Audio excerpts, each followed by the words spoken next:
We're talking about Amazon. Look at what's happening with shopping centers. Gone. Yeah. Office buildings. Gone. Gone. And you're going to sit there and say, oh, the government's going to take care of me? Holy mackerel.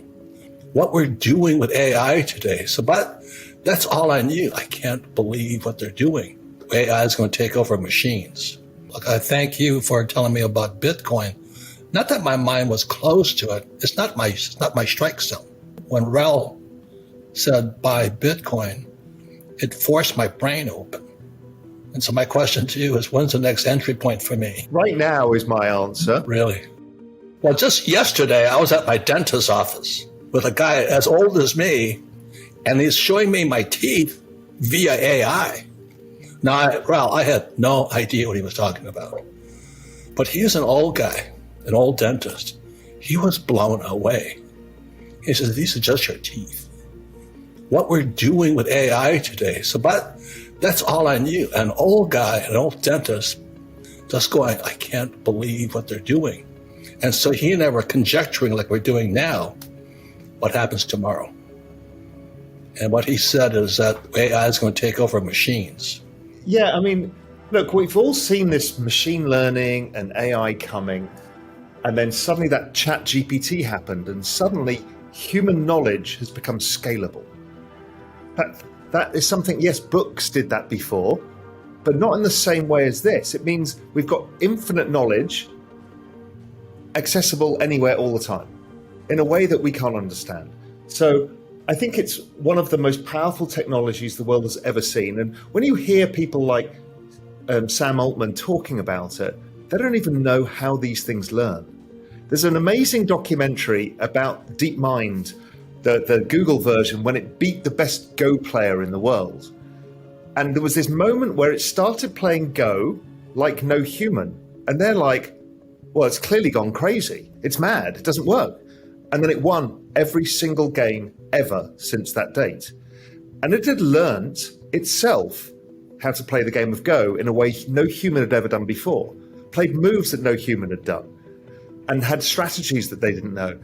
And that's the same thing with AI now and these large language models. We don't even know what they know. All we know is what we can ask them. And that's kind of weird. It's like meeting somebody in a foreign language and you've only got some of the words, in Spanish to ask them a few questions. That's not the extent of their knowledge. It's the extent of our ability to question them. So there's that happening. And then, as you said, Robert, the applications at real world level outside of this chat GPT are growing everywhere. We're talking about Amazon. Look at what's happening with shopping centers. Gone. Yeah. Office buildings. Gone. Gone. And you're going to sit there and say, oh, the government's going to take care of me?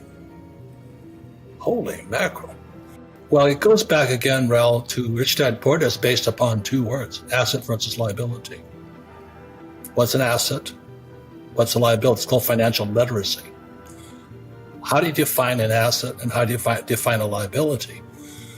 So when Wall Street defines an asset as a mutual fund, they go a little nuts. The question is, whose asset is it? Who's the counterparty there? So this piece of gold has no counterparty. That's why I call gold, silver, I call it God's money. It was placed here by God. They're on the periodic tables. Bitcoin is people's money. Because Wall Street, well, so far they can't mess with it that much.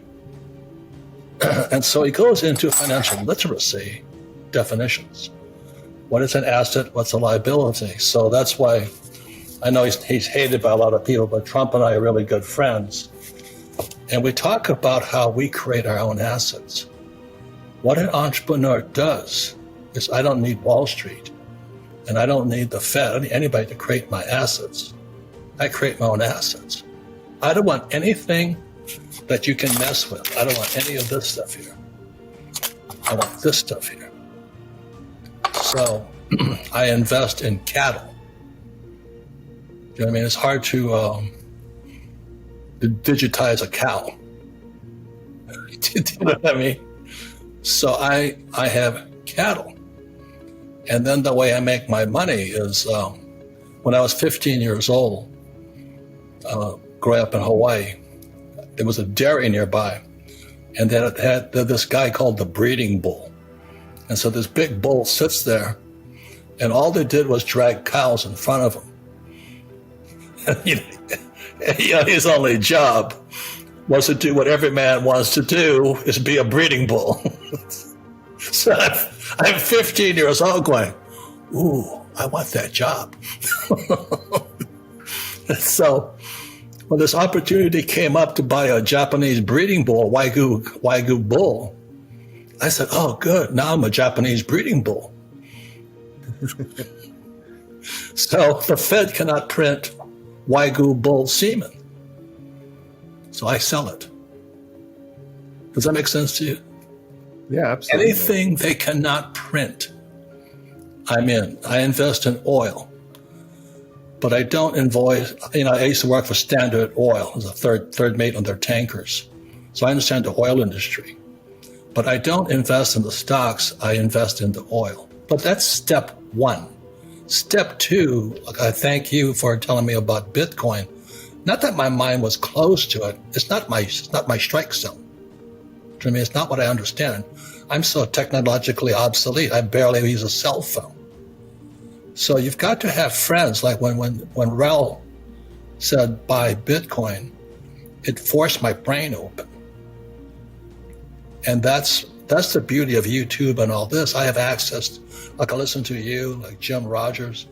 Another guy is that guy, Jim Rogers in Singapore. He says invest in what you know in. But also I have friends who know what they're talking about. So I know you know about Bitcoin. I don't know anything about it. I do know gold. I own gold mines. I own more gold than most of the experts on TV. But I just trust gold. They can't print it. So first you open your mind. Second, know something's coming. Then you've got to have access to guys like Rel and trust what they say, because I'm not going to spend the time that Rel's put into studying Bitcoin. But when you said buy it at 6, I went, okay. And so my question to you is, when's the next entry point for me? Right now is my answer. Really? We're standing at the precipice where the machines are going to take more power in the world. Yeah. More central bank printing is coming, because the only answer to raising rates now is to deal with the economic downside, which is print more money, right, or more cowbell, as I call it. The asset that does the best in that environment is cryptocurrency and technology. So we're in this perfect storm, and gold tends to do well, where this barbell strategy, the Robert strategy of gold and hard assets that you can't recreate, versus technology plus crypto, I think kind of nails the best strategy, and then invest in yourself.